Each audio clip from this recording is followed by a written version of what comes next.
Where could they be?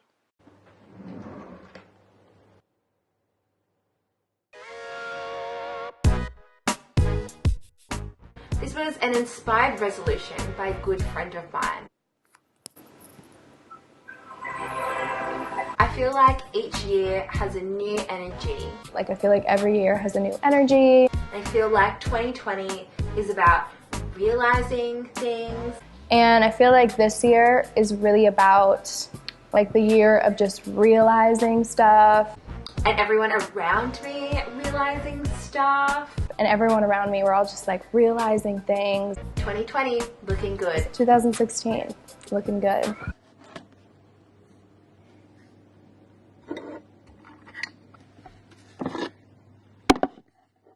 Oh, sorry, I didn't see it there. I was just looking for my other 2020 resolution and I can't really...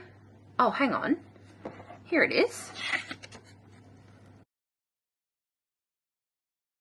As someone born on the 8th of March, I am a Pisces. And 2020, I will be living out my Pisces mantra. This year, I will step outside of my mind and into my soul.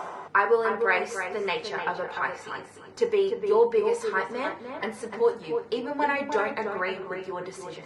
I will stop trying to be everything for everyone and be exactly who I am. I'm just kidding. Here are my actual 2020 goals and journal setup. So normally people get special markers or textures for bullet journaling, but I didn't want to go out and buy them just for this activity. And I'm also trying to use up the resources that I already have, and I thought pencils would be fine to use anyway. And same goes for the journal. I have so many journals and booklets, empty ones, lying around in my house somewhere that I've used like 10 pages of. And so I just found this blank journal and I utilized it instead of going out to buy a brand new one. So it's definitely not a bullet journal because it doesn't have all the dots on the margin, but I thought this would work just as well.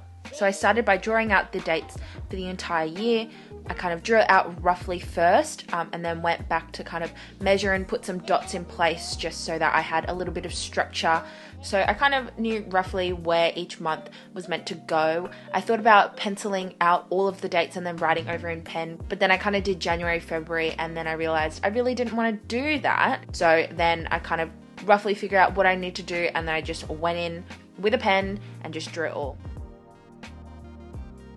So the next thing I did was to write out my goals for 2020.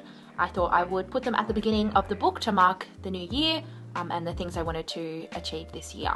My first goal was something not super measurable, but kind of like an overarching theme for the year. And that was to love this life less and to love God more. So in comparison to this life, my love for God would be much greater. I found towards the back end of 2019, that was something I really struggled with. And so for this year, it's something I'd like to focus on. This goal is kind of a change in mindset as well, which isn't always an easy process to measure or track. So the things of this life that I found I have placed a lot of value on would be my status, my relationships, money. And it's not to say these things are bad or that they're things that I won't like to achieve, but I'd like to put more energy and time into loving God than I would by putting time into achieving in these areas, if that makes sense. So it's a shift in the way I prioritize my physical and mental energy as well, because I found in 2019 that that was something I really lacked in, and it's something that I would like to change for this year. The next couple of goals were things that were a bit more tangible and easier to measure, and I kind of split them into monthly things, which I thought would make them a bit easier to track. I want to memorize a piece of scripture each month. I'd like to try and read one book each month. It can be fiction, non-fiction, whatever. I just would like to try and read a bit more as well. I'd like to try and upload one video a month. I want to try and make it something that is more in my routine. So I think once a month will be hopefully achievable, especially once uni starts up. I'll be pretty busy, so hopefully a month will be enough time. I'd like to start a prayer journal and write in it at least once a week. And then later that night, I added 2 more goals that I had been thinking of, but I didn't want to bite off more than I could chew. So I'd like to complete half a marathon this year, which would be something like the City to Surf, which I actually think is less than a half.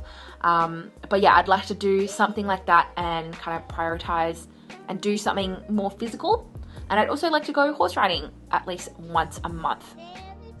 So those were my first and second pages of my journal. I had all the dates for the year and then my goals for 2020. So the next part of my journal would be to start on the monthly components. So what I've used up until this point has been an A4 spread of the month.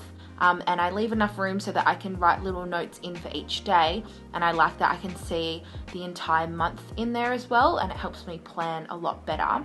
So this is the bit that I wanted the most in my diary. So I just measured and drew out the month just like I had before, and then I drew in the name of the month.